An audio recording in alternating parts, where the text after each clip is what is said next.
a drubbing to beat all drubbings. You know what this is reminiscent of? It's sort of the dying days of Margaret Thatcher's tenure in Downing Street. She wouldn't listen to what was being said to her by the country. Is there any resonance of Thatcher's demise and Merkel's ensuing swan song? Absolutely. And one thing they do say about politics is that all political careers end in failure. And it's very clear that we are ending towards the kind of twilight of Merkel's career as German Chancellor. Let's not forget that this is her fourth term, 12 years in office. And it was always clear after that drubbing she got at the national election last year in 2017 that she was on the demise. And this is only being now the same message is being clear through the regional elections we saw in Bavaria and now also in Hesse.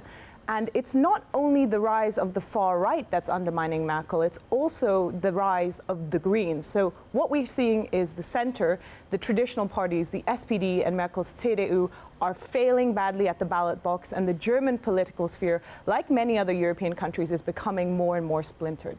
Nina, not that we want to speed up her demise in any way, but as Merkel's star does begin to fade, I think that's fair to say. Let's talk a little bit about some of the sort of cacophony of voices surrounding the Chancellor. Who would you be watching in Germany in the months ahead?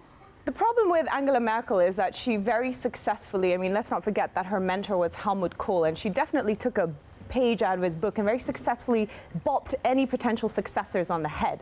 So the kind of successors that are lined up right now, one of them is, a little mini Merkel, and it's quite clear in her party, the CDU, that first of all, there's going to have to be some letting of political blood. And then there's a new generation of younger politicians who have quite different stances from Merkel, particularly on EU and Eurozone policy, but they're probably not going to come to the fore for at least a few years until after Merkel leaves. I think the thing that's interesting for us now is when will Merkel leave? So will she serve out the remainder of her fourth term? And I think it's also important not to forget that she still has power, so I think she will still be stage managing her exit right now.